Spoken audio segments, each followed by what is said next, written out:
afternoon, good morning, good night. Wipe your feet off and welcome to another episode of Comfort and Confidence.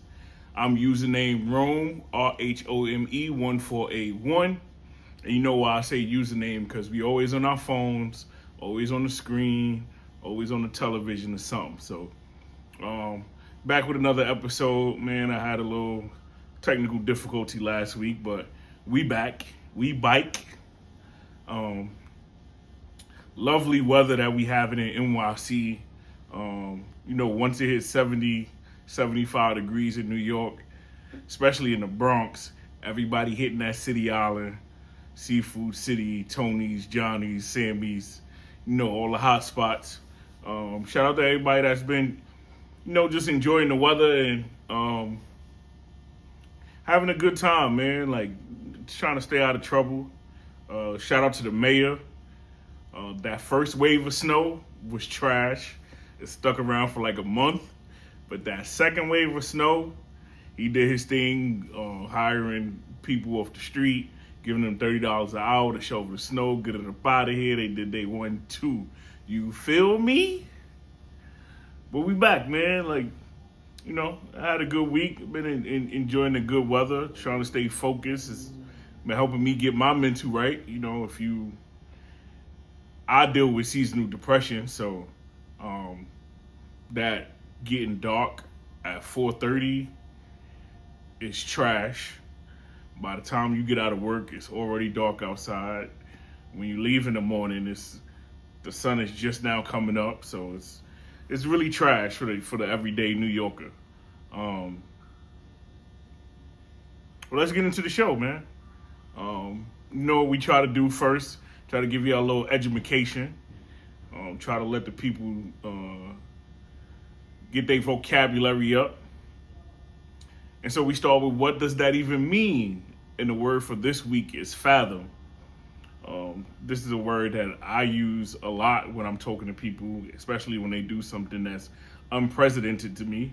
But even in looking this word up, looking up the definition, I just realized that this word is a noun and a verb. I didn't even realize that. So fathom, which I'm assuming is in the metric system, is a unit of length equal to 6 feet, approximately 1.8 meters. Mostly used when it comes to water. So fathom is something that they use to measure 6 feet of water. I never knew that. So I learned something new with y'all today. But I use it normally as a verb to understand a difficult problem after much thought, right? Like, it's something unprecedented, something I couldn't even fathom. I couldn't even understand what you was trying to say. Like, I couldn't even fathom that. So that's normally how I use the word. Again, these are words I use in my everyday vocabulary. I'm not trying to stun on nobody. This is definitely a word I use, and I just learned that it's also a noun in reference to water. So that's dope as well. What brings me comfort this week is something that I take from my homeboy Rock. Shout out to my boy Rock B. Wildin'. Being the villain in someone else's story. It brings me so much comfort to be the villain in somebody's story.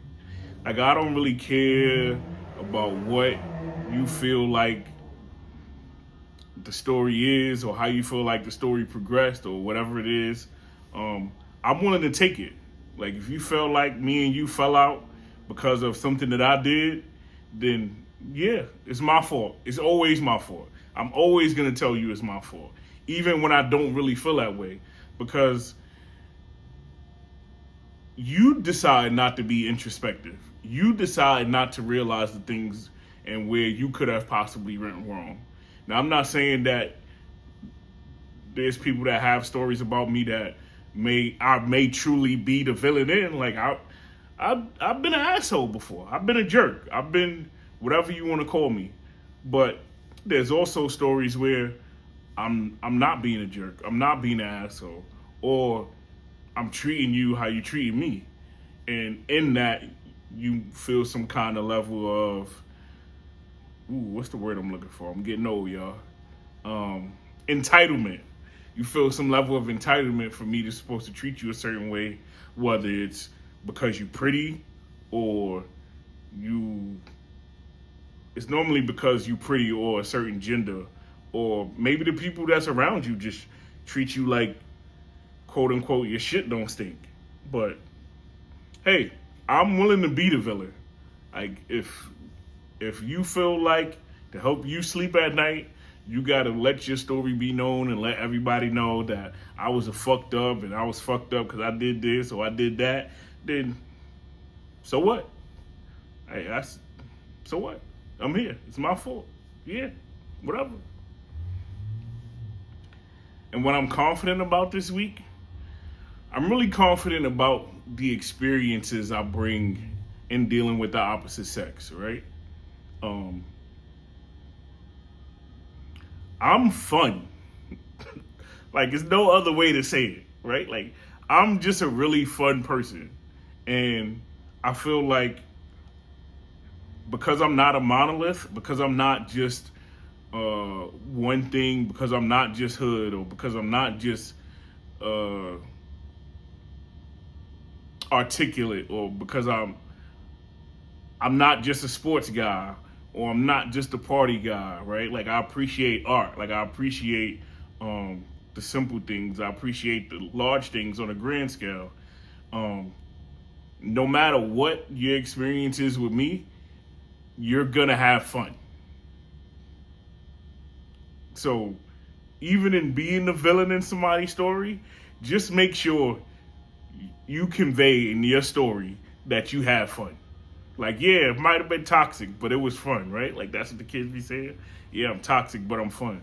Like, make sure that when you speak about the experience I brought, whether it was going on a trip with me or we just going to a lounge or going to the lounge with me and my homies, like, we gonna always make sure that we have a good time no matter what we doing, whether it's bowling, going to a museum, taking a walk, ice cream in a park, right? I'm not gonna act like I'm a comedian, but I have good comedic timing. So you might say something and I got a witty response or I got a witty comeback. Yeah, it's gonna be all of that. Maybe the hood rats might tell you they didn't have a good experience with me because I'm trying to get away from that. Like, yes, I'm from the projects, but I don't do the rats. Like, that's just not my speed. So make sure that whenever you have these conversations or you speak to these people, make sure that make sure you ask them. You ask them. Yeah, you said all about that. Yeah, he did this, he did that. Did you have fun with him? Like, when things was good, was it fun? And the first thing gonna be like, yeah, it was mad fun. So the experiences that I bring in a relationship, especially with the opposite sex, is just like, you're gonna catch a vibe. It's gonna be all vibes all the time. Like, probably too much. That's probably why I'm a villain. But hey, whatever. One of the reasons I'll be a villain is because I think we were so civilized when we had to use payphones.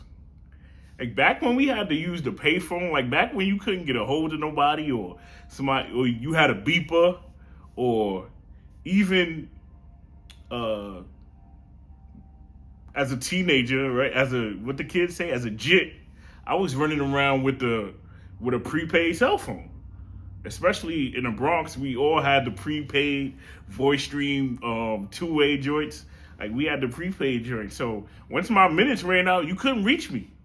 You just had to catch me outside. How about that? Right? Like, you really just had to catch me outside.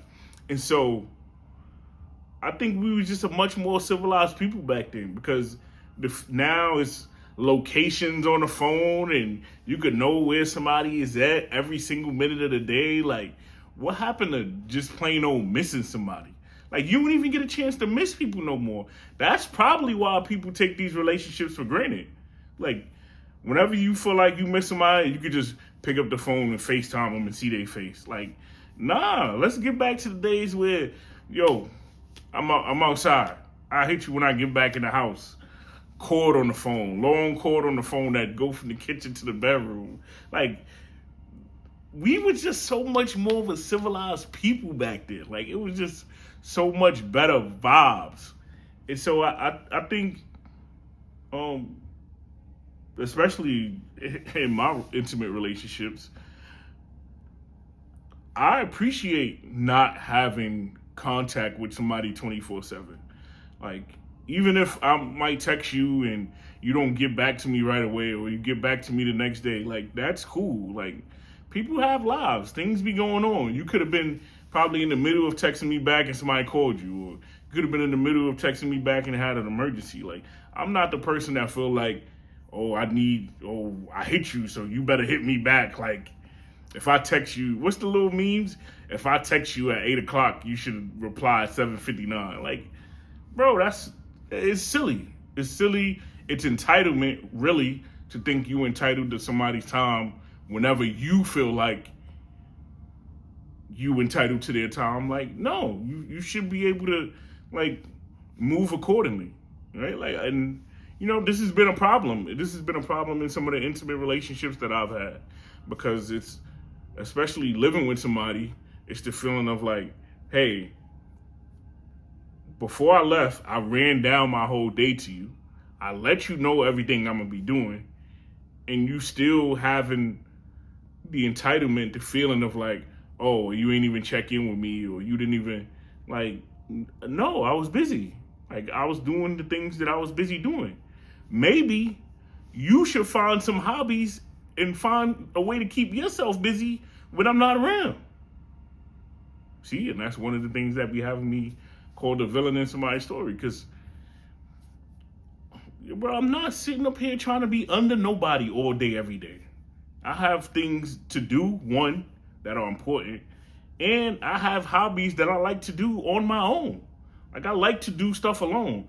So the feeling of having a cell phone and people feeling like they have access to you 24/7 is just, it's something that I don't really quite understand and get, whatever.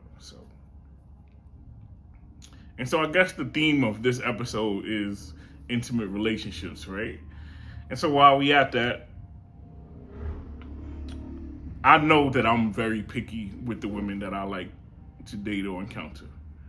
And one of the things that I'm very picky about is weight. And so the truth is, I don't like skinny Jones. Like,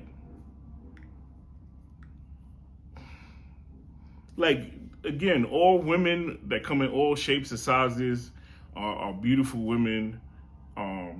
You can be beautiful at any size, but my preference is usually like, depending on your height, it's like 150 to 200, right? Because, like, I mean, I've dated some taller women that have a little more weight, but really, like, 160 to 190 is me. Like, you 160 to 190, like, you got a little love handles. Like, I like grown women. Like, listen, elite, be I'm gonna say a mother of 1 to 3 kids.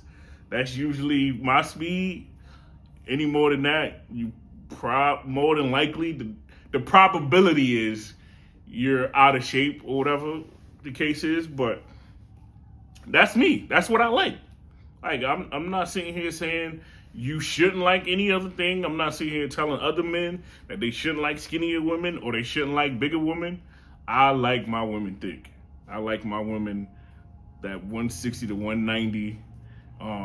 Take 1B off the W. Like BBW, but like take 1B off. Like, not that big. But, that's my speed. That's where I'm at with it. And I don't care who don't feel like that. You know what I mean? But I want to get into a topic that shook up the internets last week, a couple weeks ago.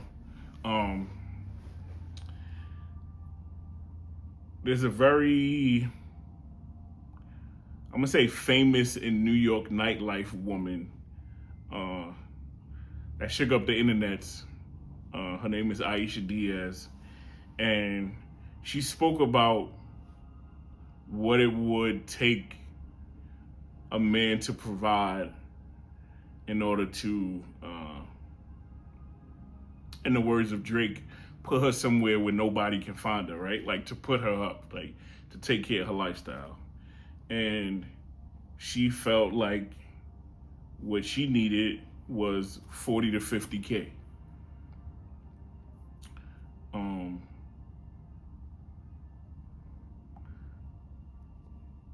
There was a lot of mixed reviews about this, and I just want to give my opinion on what my side was, right?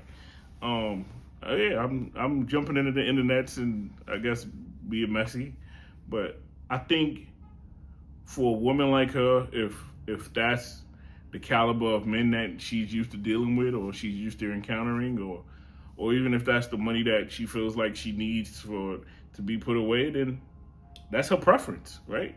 The same way I have a preference of the weight of the women that I want to date, she has the preference of the amount of money that she feels like a man needs to be able to put her away, right? And we live in a day and age now where things are more transactional than ever, right? Things are more expensive than ever. And so I'm never knocking a woman if that's the game that she want to play. I don't think men should knock women if that's the game that they want to play. But your bracket is your bracket, right? Meek Mill said there's levels to this. Play on your level. Play on your level. Well, every now and again, you might be able to catch one or two that's above your level. Absolutely. But, bro, as a man, you know what your level is, right? And listen, shoot for the moon. If you miss, you land on the stars, right? Like, you just have to be serious about what your level is. And I feel like that's not the game that I'm playing. Like, I want to have a true partnership with someone. I'm not trying to tuck somebody away or take them away from whatever occupation that they had before they met me.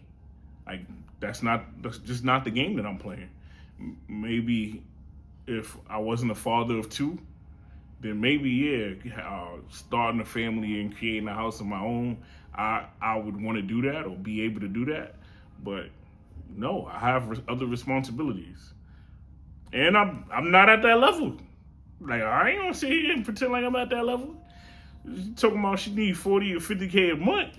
That's almost what people make in a year. Like, I'm not even about to sit here and pretend like that's my speed. However, I still have the confidence that if I met a woman like that that I would be able to go up and have a conversation with her, and maybe I'll be able to bag the number.